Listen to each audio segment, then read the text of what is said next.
Davanagere by ಎಲೆಕ್ಷನ್ನಲ್ಲಿ Congress ಬಂಡಾಯ ಅಭ್ಯರ್ಥಿಯಾಗಿ ಸಾದಿಕ್ ಪೈಲ್ವಾನ್ ಸ್ಪರ್ಧೆ ಮಾಡಿದ್ರು.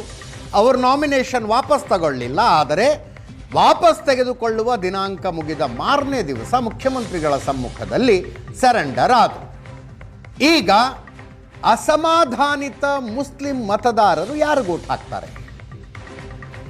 ಸಿಎಂ ಇಬ್ರಾಹಿಂ ದಾವಣಗೆರೆಗೆ ಬಂದರು.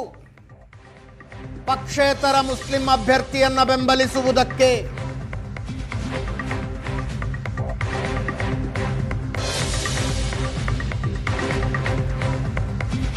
ಆದಿಲ್ ಖಾದರ್ ಬಾಷಾ ಪಕ್ಷೇತರರಾಗಿ ಸ್ಪರ್ಧೆ ಮಾಡಿರುವ ಅಭ್ಯರ್ಥಿ, ಅವರಿಗೆ ಬೆಂಬಲ ಸೂಚಿಸಿದ್ದಾರೆ ಸಿಎಂ ಇಬ್ರಾಹಿಂ.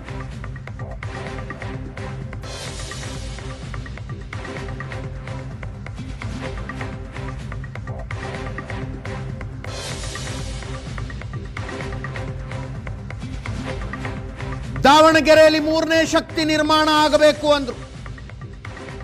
ಕಷ್ಟದಿಂದ ಜೆಡಿಎಸ್ ಕಟ್ಟದೆ ದೇವೇಗೌಡರು ಬಿಜೆಪಿ ಜೊತೆ ಹೋದ್ರು. ಬಿಜೆಪಿ ಕಾಂಗ್ರೆಸ್ ಜೊತೆ ಮೂರನೇ ಶಕ್ತಿ ಮಾಡಲು ಪ್ರಯತ್ನ ಮಾಡ್ತೀನಿ.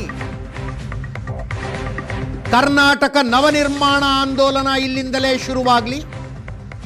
ಆದಿಲ್ ಖಾದರ್ ಬಾಷಾಗೆ ವಜ್ರದ ಗುರುತು ಕೊಡಲಾಗಿದೆ. ದಾವಣಗೆರೆಯಿಂದಲೇ ಕರ್ನಾಟಕ ನವನಿರ್ಮಾಣ ಆರಂಭ ಅಂದ್ರು. ಕೇಳಿಸ್ಕೊಳ್ಳಿ.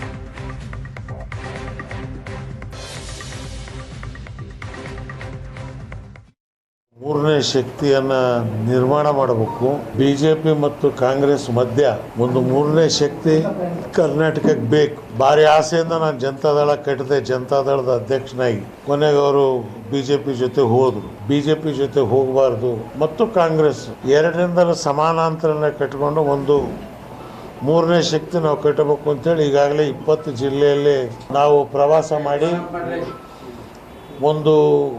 ಒಂದು ಶಕ್ತಿಯಾಗಿ ಕರ್ನಾಟಕದಲ್ಲಿ ಉಮ್ಮಿಸ್ತಾ ಇದ್ದೀವಿ. ಆದರೆ ಶ್ರೀಮಾನ್ ಆದಿಲ್ರವರು ಧೈರ್ಯ ಮಾಡಿ ಇಲ್ಲ ನಾನು ನಿಂದಿರ್ತೇನೆ ಅಂತ ಹೇಳಿದಾಗ ಕರ್ನಾಟಕ ನವನಿರ್ಮಾಣ ಆಂದೋಲನದ ಪರವಾಗಿ ಸಹಾಯ ಮಾಡಿ ಫಸ್ಟು ವಜ್ರದ ಗುರುತೇ ಸಿಕ್ಕಿದೆ. ಒಳ್ಳೆ ಗುರುತದು.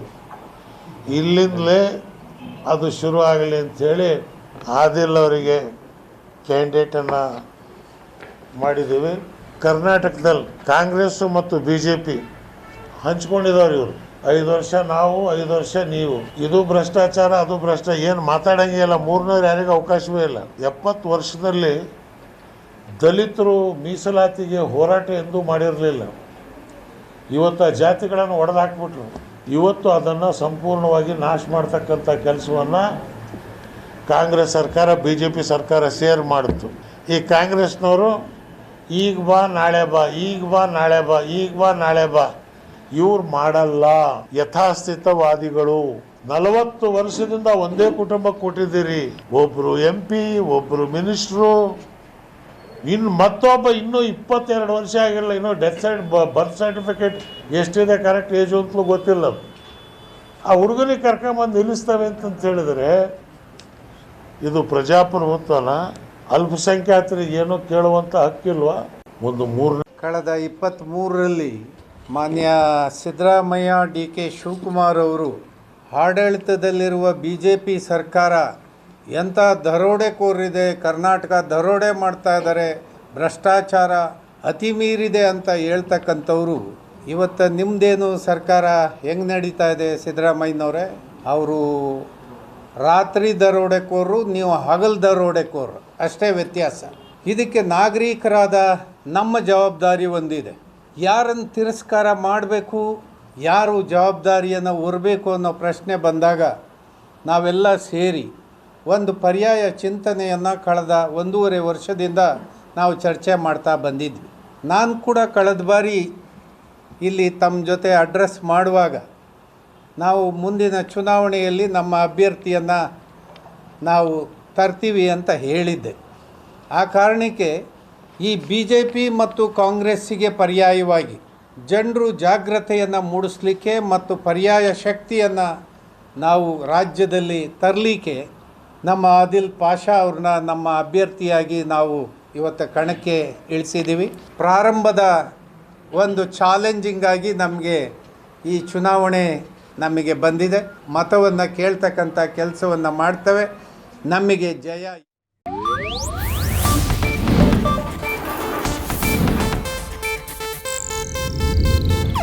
ಇದು ಏಷ್ಯಾನೆಟ್ ನ್ಯೂಸ್ ನೆಟ್ವರ್ಕ್ ಪ್ರಸ್ತುತಿ.